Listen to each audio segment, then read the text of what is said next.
Descriptive diagram बनाना, सिर्फ relevant diagram बनाना, irrelevant diagram से सिर्फ स्पेस तभी भरना जब टाइम ना हो, अदरवाइज मत भरना, ठीक है। It will make your answer more creative and less monotonous, because usually क्या होगा, सब लोग सेम डेफिनेशन लिखेंगे। What will make your answer difference is case studies, examples and diagrams. तो मेक सम डायग्राम पहले से बना के ले जाओ, वो क्रिएटिव डायग्राम्स, और उन डायग्राम्स को अपने नोट्स में ले जाओ, वो एग्जैक्टली वहां छाप कर आओ। ये काम यहीं से करके लेके जाना for all the values that you can have. Now create a diagram bank for each section of the syllabus separately. So मैं करता था, फॉर एग्जांपल मैंने पॉइंट नंबर 1 सिलेबस का कवर किया, उसमें जितने भी डायग्राम्स हैं उनका एक बैंक अलग बनाया था मैं, क्योंकि दिमाग में मुझे लगता है कि मेंस में सबसे ज्यादा इंपॉर्टेंट क्या होता है, recall is very important. Prelims में आइडेंटिफिकेशन इज इंपॉर्टेंट, पर मेंस में रिकॉल इंपॉर्टेंट है। अगर रिकॉल नहीं होगा तो रिप्रोड्यूस नहीं होगा, और वहीं पे टाइम जाता है। तो रिकॉल करने के लिए ना मतलब अपने नोट्स इतने ऑर्गेनाइज करो that it creates a library in your head. If I am talking about diagrams, then my brain should open the point number 1 का लाइब्रेरी, जिसमें बहुत सारे डायग्राम्स होंगे, and I can identify the relevant diagram and make it in my answer sheet. Apart from that, I also did one thing. Microsoft PPT में अगर तुम flow charts में जाओगे तो they have very different new kinds of diagrams. उनको as a structure use करके, अपनी values में पुट करके या अपने एथिकल सिनारियो में पुट करके कोई डायग्राम डेवलप कर सकते हो तो कर लेना। I did it myself. I'll show you.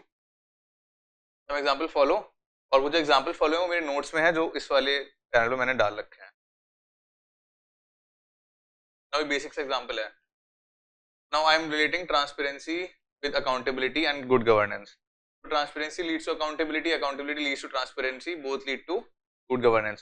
Simple सा डायग्राम है, but then it covers like 2-3 values, and also वो दिखाता है साइक्लिक, क्या कहते हैं उसको, साइक्लिक इंपॉर्टेंस दिखाते हैं सब चीज़ों की। ऐसी मैंने एक और डायग्राम कहीं तो मैंने डेवलप किया था, पढ़ा था कि एक वैल्यू हो गई, ठीक है, उससे कुछ दूसरा अच्छा हुआ, ठीक है। नाउ इससे ना कुछ तीसरी चीज अच्छी हो गई, उससे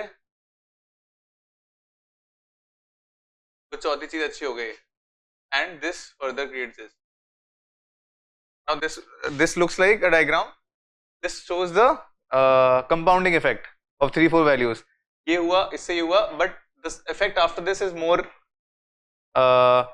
stronger than this effect. Then this effect is stronger than this. This is stronger than this.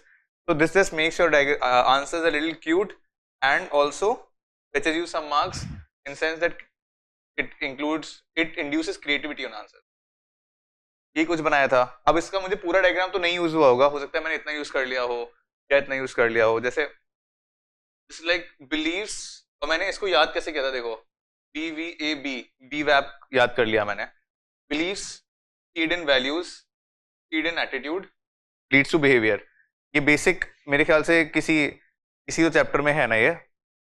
अब क्या करना, वैल्यूज में अगर एथिक्स और morals are working well, then they are giving you good values.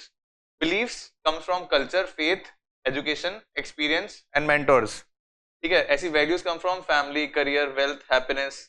Attitude कहाँ से आ रहा है, प्रोफेशनलिज्म से आ रहा है, फियर उससे आ रहा है, रेलिवेंस से आ रहा है, all of that. Behaviour is how we act. So either you can make this entire diagram, or you can make some part of it, or even if you have this schematic in your head, you can produce a new diagram based on the question that comes. And this is just not a diagram जो मतलब examiner देख के छोड़ देगा, because it shows you something, it explains something. So this makes your diagram more relevant. तो ऐसे कुछ diagram bank develop कर लेना, showing it as an example. So now this aptitude formation में ये diagram हमेशा आता है कि what are the factors that leads to a formation of attitude of a person. तो newborn यहाँ पर है, ठीक है। Caring and participating member of a society यहाँ पर है। Now all these factors are the ones that are feeding into his attitude. So I divided into 2 levels. Agency का level ये है, method का level ये है। Agencies में family and friends, school education, peer group, religion, society है।